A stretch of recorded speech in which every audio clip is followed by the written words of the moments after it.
Hello guys, j'espère que vous allez bien. Actuellement, on va parler d'un artiste. Un artiste qui, dans le old school, donc c'est vraiment, on appelle un OG.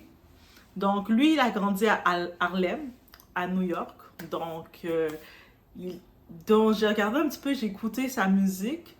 Et surtout, j'ai pu voir l'influence de sa musique qu'il avait. Donc, en effet, dans l'époque il était là, il avait vraiment du talent. Il faisait des hits. C'est sûr, il n'y avait pas les réseaux sociaux, on n'était pas dans les temps rapides où on peut lancer notre musique, mais malgré tout, il avait le potentiel de d'avoir des hits là, d'être quelqu'un. Maintenant, il n'est plus là dans le monde, rest in peace. On va parler, son nom d'artiste, c'est Craig Mack. Craig Mack, de son vrai nom, c'est Craig Jamison Mack, né le 10 mai 1970 au Bronx. J'ai dit Harlem, pardon, c'est au Bronx. Et lui, il est décédé le 12 mars 2018. Et quand on parle de Craig Mack, pourquoi on parle de lui? Parce que lui, il était dans les premiers de Bad Boy Records. Donc, il avait été signé par le label de Jay-Z. Pardon, du lapsus, excusez-moi. Par le label, Bad Boy Records, c'est bien le label de Diddy, right? De 1988 à 2018. Donc, et il a eu une fin tragique.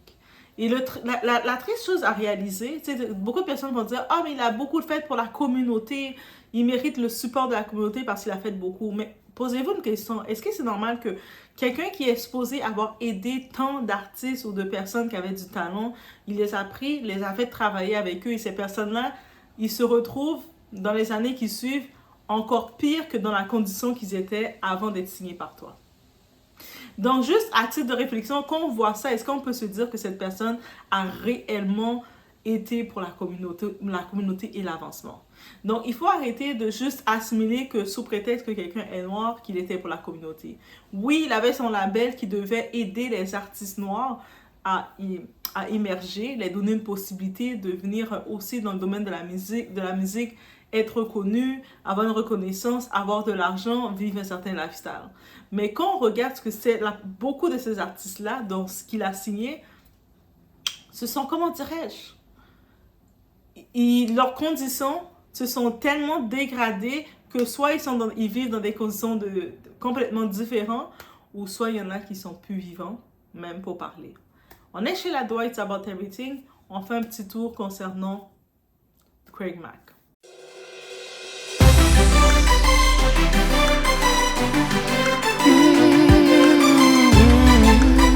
That was somebody, you know what I'm saying? I'm not gonna say their names, I'm just gonna say somebody that wanted to do another album with me. So I said, cool, I gave him my price, and the price to me was low. You know, and they're supposed to give me the money. And I go in the studio and I start banging out. So it came to me and was like, yo, I can only cut you a third of the money I'm supposed to give you. I said, you know what, man, I want to do these songs. You know what I'm saying? If you're gonna do this, we have the third, let's do it. You give me the money as we go. You know what I'm saying? I'll take a third again, I'll take a third again when we finish the actual recording of the album. Nothing happened, no money. So I stopped recording. I said, I'm not gonna be an idiot and sit here and do all this stuff for everybody, and I'm not gonna see anything from it. You know, next thing I know, money comes, with this bullish mafia mentality with him and his goons and all that stuff like that. Talking about, yo, you owe us an album. And I'm like, this is my friends, but I don't owe you shit. You owe me money. You know what I'm saying? So if you can pull the rest of the dough, then we can come up with the rest of the album. No dough, no records. That's it. I don't think you know what you mean when you're saying that, man. You know what I'm saying? You know what type of dude I am. You know what kind of muscle I got. You know what I'm saying? Right now, you need to be in the studio. So I said, all right, meet me at 7 o'clock. Donc, Craig, en tant que tel, avant de faire la rencontre, de signer le pacte avec Bad Boy, il était dans le quartier, il chantait, il se faisait appeler MC Easy. Il faisait justement des freestyles dans l'époque ou les choses, je ne sais pas dans l'époque comment ça fonctionnait, mais sûrement les bateaux, ils étaient reconnus comme MC, assez reconnus que son nom faisait du chemin, que quelqu'un est venu le chercher. C'est qui était venu le chercher pour faire une collaboration, un remix avec lui pour son artiste qui était Mary J. C'est Monsieur Sean Combs, donc Monsieur Diddy himself, qui est venu, qui l'a dit « Hey, moi c'est Pop Daddy ». Donc, Et tu sais, j'aime bien ce que tu fais. Tu sais, tu peux tellement appeler. Moi, j'ai mon label à moi, ça s'appelle Bad Boy Record. Et aussi, on est sous Arista. On a des grands boss avec nous. Il y a Clive Davis. On a tous des grands boss avec nous. Puis, tu sais, on veut que tu te joins à nous. Je peux te. Tu sais, tu vas briller là. Là, tu es en train de percer. Mais moi, là, je vois ton talent. Je vais te faire briller. Tu sais, il a donné tout le speech qu'il doit donner, qu'on peut imaginer qu'un homme qui veut avoir ta lumière va te donner. Et tu sais, il a signé le contrat justement dans le label. Il s'est dit pourquoi pas. En plus, c'est quelqu'un qui me ressemble, c'est comme un frère comme moi. Tu sais, on veut toujours donner le bénéfice du doute. Quelqu'un, on va dire c'est un frère comme toi, il a des bonnes intentions pour toi. Bref, là, il a sorti ses singles. Il y a plein de singles. Vous pouvez taper, je vous invite après aussi à aller taper sur YouTube pour écouter ses sons qu'il a sortis, le type de son. C'est quand même intéressant. Je pense qu'aujourd'hui, des rappeurs d'aujourd'hui pourraient même reprendre des samples de ces sons, créer quelque chose. Je vous dis ça comme ça. Donc, le truc qui est arrivé, à l'époque, donc en 97, on commençait à lui donner des petits problèmes. Comme vers 94 et quelques, non, en 97, on commençait à lui donner des petits problèmes dans le label, disons que, il n'y a plus trop d'argent. C'est le label, je sais pas, comme on vient de percer, on n'a pas assez d'argent pour toi, il n'y a pas assez d'argent, bro. Même si il travaillait fort, donc il travaillait pour ce qu'il faisait, il écrivait ses sons, il écrivait ses paroles, il faisait beaucoup de collaborations, donc avec Notorious B.I.G. Je vais vous laisser écouter un petit clip de Notorious B.I.G. et honnêtement, l'image que j'avais de Notorious me voit quelqu'un de très vicieux, très mesquin et très arrogant. I say what I say. Vous allez être fan, vous allez dire, Doua, comment oses-tu dire ça? Je vais vous laisser, je vais chercher le petit. Vous allez écouter après ce petit clip, ce petit bout-là, vous allez comprendre. Mais en tant que tel, qu'est-ce qui arrive?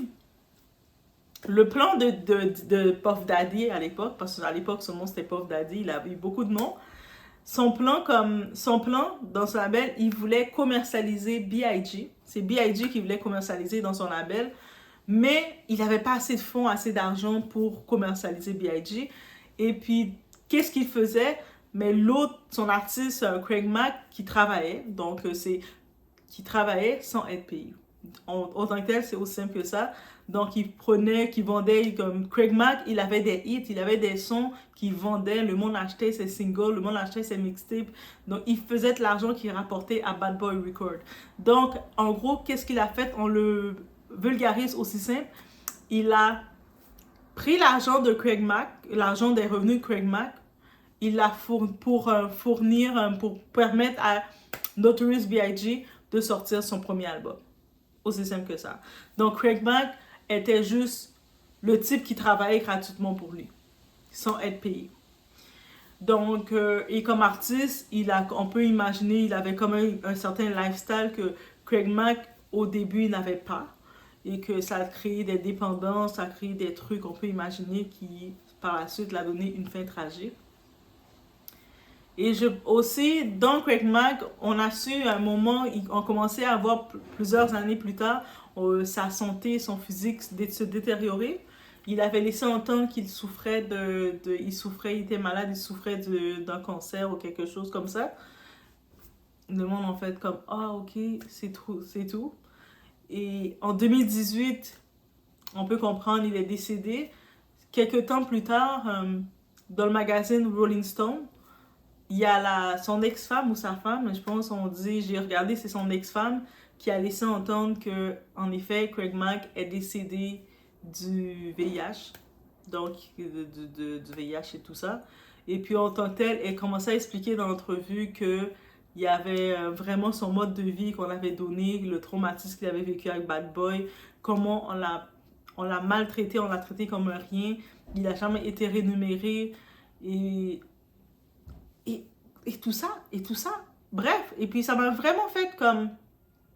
C'est pas la première fois qu'on entend de ces artistes de Bad Boy qu'ils ont un témoignage choquant, qu'ils n'ont pas été payés, qu'ils ont été traités n'importe comment, on est venu prendre leur lumière et puis on les a jetés là.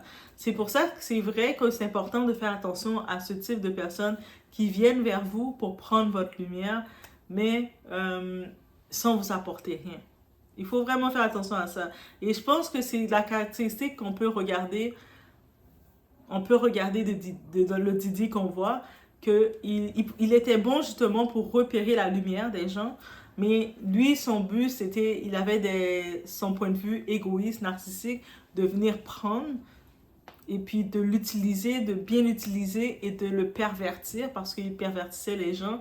La plupart de tous ces gens-là, ils ont tous des traumas, ils ont tous des événements tragiques parce que la façon de dominer sur les gens pour être sûr d'avoir le silence, c'était même pas avec nécessairement des contrats. Lui, c'est avec... il les mettait dans des positions délicates pour les ruiner. Et ensuite, il disait, mais de toute façon, si tu oses faire ça sur moi, mais moi, je vais t'exposer. Donc, il gardait, c'était sa tactique d'avoir. Donc, c'est vraiment une triste histoire pour Craig Mack.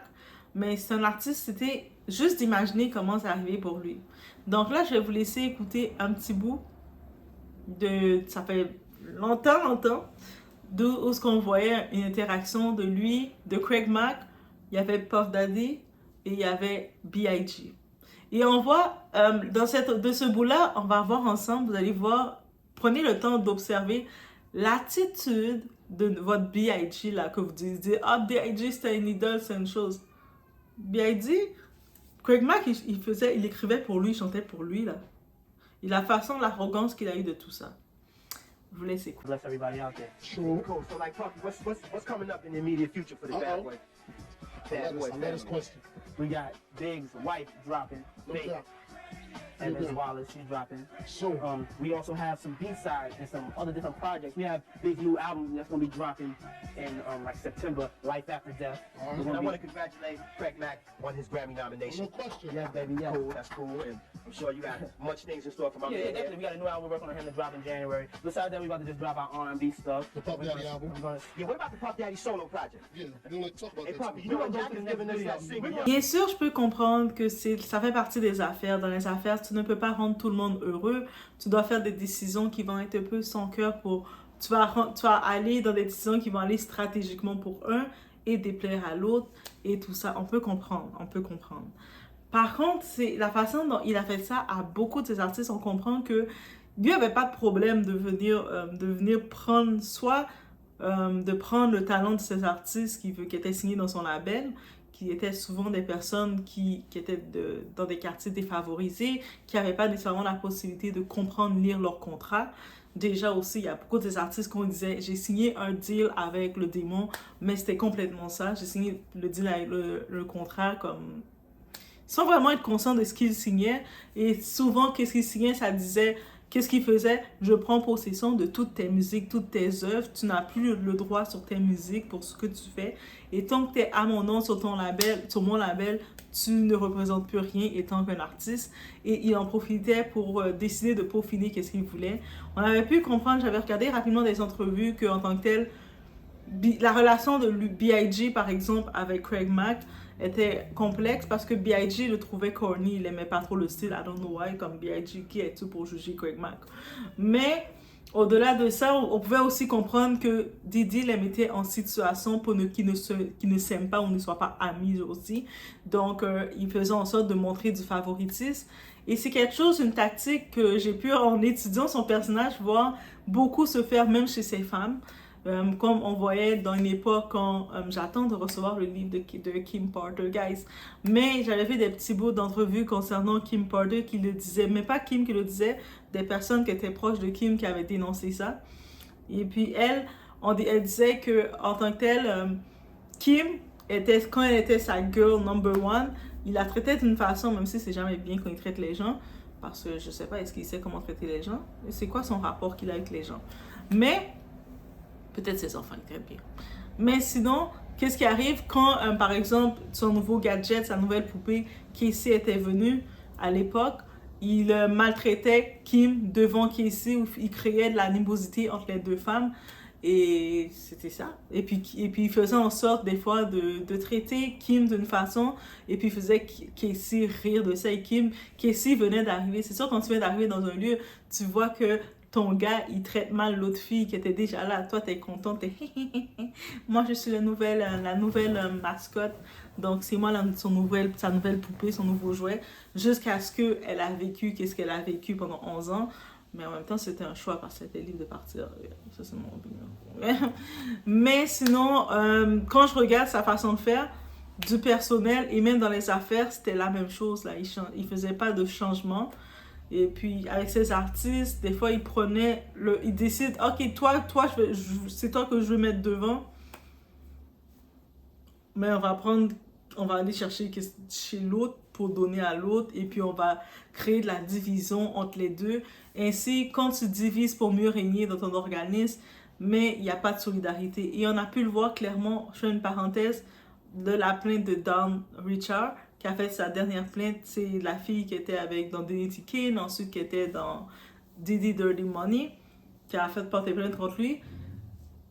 Tu sais, c'est comme, tout le temps dans la plainte, je me suis dit, pourquoi dans cette plainte, elle n'a pas été capable de rejoindre la voix de sa collègue qui était avec elle dans Diddy Dirty Money, Kellyanne. Et puis, je peux comprendre que même au sein d'un groupe, il est capable de créer une certaine division pour les empêcher de communiquer ou de vouloir être solidaires ensemble. On a pu le voir dans Dignity Kane, quand je retourne à Dignity Kane avec Aubrey O'Day, qui Aubrey annonçait comment la traitait et tout. Pendant des années, dès le début, elle annonçait ça, là, parce qu'elle avait commencé, elle était la première qui avait été la cible de Diddy. Elle annonçait ça et puis personne ne la défendait. Tout le monde restait en train de continuer de manger dans la table de Diddy. Et il avait cette façon de crier ça. Ou quand il disait, comme dans la plainte de Dawn, sa plainte est disponible en ligne de 50 pages. On va faire la lecture, guys. Donc, dans sa plainte, elle disait qu'ils étaient tous à table. Il y avait Usher, il y avait Neo, il y avait plein de personnalités. Jimmy Iovine, elle était là et puis plein d'autres personnes. C'est comme une vingtaine et quelques plus de personnes qui étaient là à table en train de manger. Lui, Diddy, décidait de malmener Cassie, qui était son punching bag, qui était son élément de distraction. C'est comme quand un squeezie, tu squeezes, mais c'est ça qu'elle était. Elle était. Et personne n'osait rien dire parce que tout le monde était conditionné qu'ils sont conditionnés. Il les a tous conditionnés comme ça. Et ça, c'est vraiment un art de la manipulation de gérer ton milieu comme ça. Mais c'est sûr que là, maintenant, il y a toutes les plaintes qui viennent, mais c'est séparé.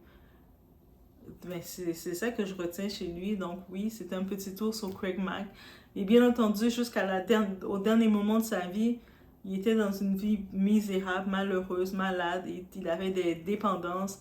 Et puis c'est un schéma qui se répète chez trop de gens. Et je pense que les gens qui ont survécu, qui ont été capables d'essayer de se relever face à lui, c'est soit qu'ils ont une foi intense. Tu sais, je pense par exemple à Justin Bieber qui a été capable Justin Bieber, suite à son moment qu'il a passé dans le milieu, qu'est-ce que je pense qui a aidé Justin Bieber, c'est quand, quelques temps plus tard, ça on se rappelle dans son épreuve, quand il était parti en Australie, ensuite il était revenu, il avait fait une retraite spirituelle et puis il était devenu chrétien évangélique. Et je pense que c'est ça qui l'a aidé, c'est ça qui l'aide encore. C'est pas la chance de tout le monde. Il y a beaucoup qui sont tombés dans la dépendance. Je pense à l'acteur de Power, Bruce Gray. Et puis, il y a une autre personne qui me vient en tête que je pense à, et j'avais presque oublié cette personne-là. On parle de Aaron Carter, qui était le petit frère de Nick Carter. Si on regarde en gros, c'est qui? Aaron, Nick Carter, Backstreet Boy.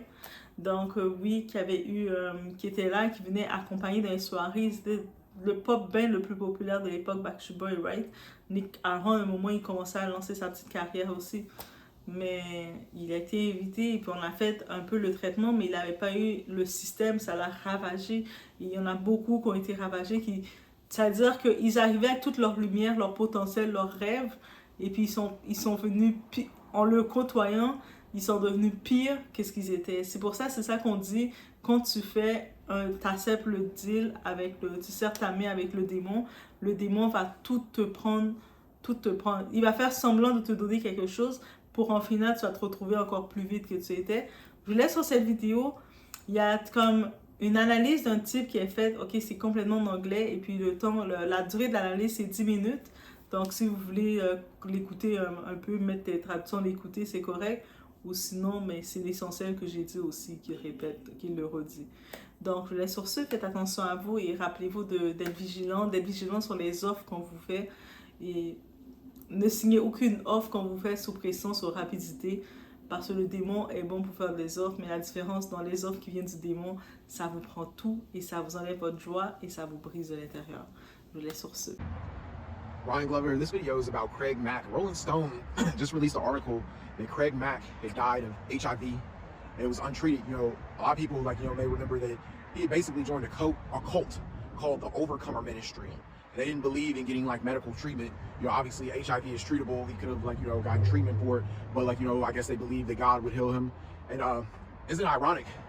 The leader and the founder of the Overcomer Ministry, Brother Stare, actually, like, you know, has, like, you know, some sexual assault allegations, pedophilia, you know, having, like, dealt with Diddy. You know, it seems like he went to one sexual abuser to another, like, you know, and, like, he had a very contemptuous relationship with Diddy. You know, some may remember, like, you know, the song Flavor in Your Ear. But Craig Mack, when he was on Bad Boy, he was constantly, like, you know, dealing with money issues. And also, like, you know, he didn't have, like, a good relationship with Diddy. Diddy, like, you know, often, like, you know, would criticize Craig Mack about the clothes that he wore, like, you know, criticism about his verses. Craig Mack also didn't like that Diddy was, like, you know, taking on a role as a music artist, and he was showing up in the music videos. Craig Mack also didn't have a good relationship with Biggie. You know, as you remember, like, Biggie dissed Craig Mack. You know, he got more Mack than Craig. So, I mean, I think, like, you know, the Rolling Stone article, is that really, like, journalism? You know, someone's, like, private life, you know, their medical information, their HIPAA. You know, there's laws around that, Health Information Protected Privacy Act. Like, you know, I feel like, you know, is that really relevant information? But I don't think, like, you know, necessarily is shocking. I think, like, a lot of times you hear these celebrities where, like, you know, they've died at relatively young ages. Craig Mack was obviously very, like, you know, young in comparison to, like, you know, an age, like, you know, where people, like, you know, do pass away. I think, like, you know, anyone under 60 that passes away, like, you know, seems like, you know, that is, like, you know, a little premature death. But at the end of the day, Craig Mack, you know, he lived a very difficult life, obviously, and he had, like, a lot of resentment towards the end, you know, he didn't even want, like, Bad Boy to pay for, like, you know, any of the funeral that much. Like, you know how bad that you have to, like, you know, despise people that, like, you know, you tell, like, you know, as far as, like, the cult that you're in, is you don't want a former record label, like, you know, to even pay anything for the funeral. I mean, another victim that was harmed by Diddy. And, like, you know, you can't help but, like, you know, wonder, like, you know, after all these stories that have come out about, like, you know, Diddy and, like, you know, how he abused people sexually, taking advantage of them, like, you know, Craig Mack, like, you know, was probably, like, one of his earliest victims. And, you know, basically the person who helped launch the Bad Boy, you know, with the Flavor in Your Ear song, which was, you know, a huge song and propelled the label, like, you know, to eventually be able to do what it became, like, where it became, like, you know, the home that, you know, Biggie had built. He didn't really get his just due, man. I think, like, you know, it's very disappointing because, like, you know, a lot of times people focus on the superstardom aspect of music, and, you know, some people get the opportunity to live out their dreams and get all the money, you know, like as Diddy. Before, like, you know, these allegations that surfaced, I mean, I think, like, you know, he was a representation of the American dream, but he built his back of his label on the work of talented artists where he stepped on them. And, like, you know, Craig Mack died in poverty. And I think, like, you know, that's very disappointing, like, you know, for somebody who helped start, you know, one of the best known labels in hip hop. So it's really disappointing and sad story, like, you know, that he had HIV. I don't think that's any shame, but I wonder, like, you know, about the journalistic integrity of Rolling Stone reporting on that. Is there really any relevance of, like, you know, because what does that have to do with, like, you know, music? Or, like, you know, do you feel like that's something that people should be talking about, like, you know, people's personal medical information? I feel like back in the day, it was just certain things that the press didn't cover. It seems like now, like, you know, everybody needs to know everything about, like, people's personal lives, and it's intrusive. I love Rolling Stone. I feel that they do really good articles, and they have, like, you know, some really good stories about Craig Mack, and they talk about, like, you know, just as far as, like, how he became part of the Overcomer Ministry. And the guy who's the founder of the Overcomer Ministry, man, he just seems like a straight weirdo.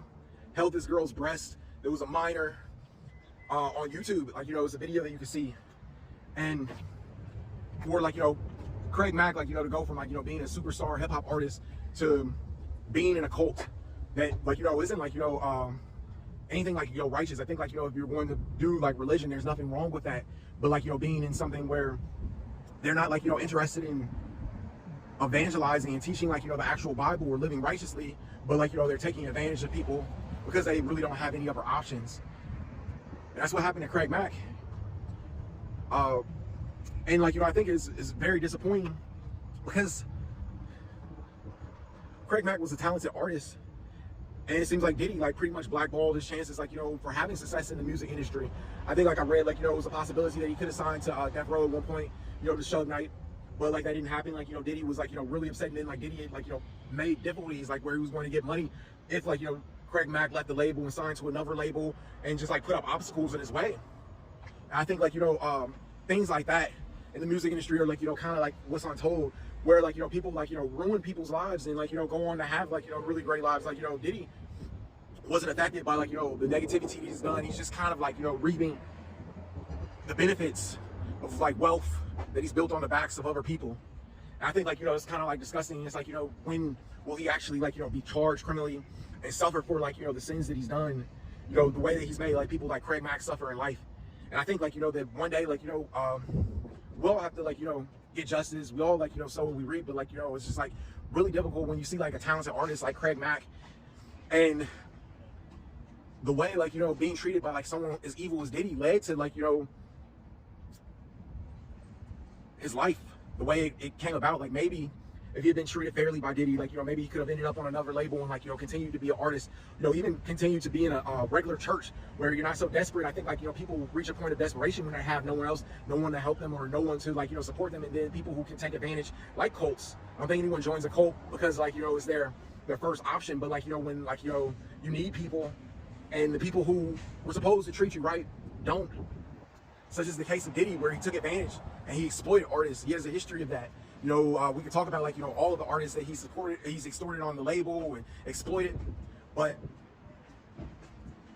Craig Mack deserved better. I think he's an incredible artist. And, you know, regardless of the fact, you know, that he died of HIV, that doesn't change anything. And I think that people and journalists should be like, you know, a little bit more respectful of like the things that they cover in the media, like people's health and information privacy act. Like, you know, information should be sacred, and it doesn't really matter the fact that he died of HIV is kind of a way to like destroy his legacy and make him look bad, as opposed to focusing on the real story and the fact that, you know, Diddy is a monster and the things that he did to artists and exploited them, you know, shouldn't go unpunished, and that he really needs to face consequences for this.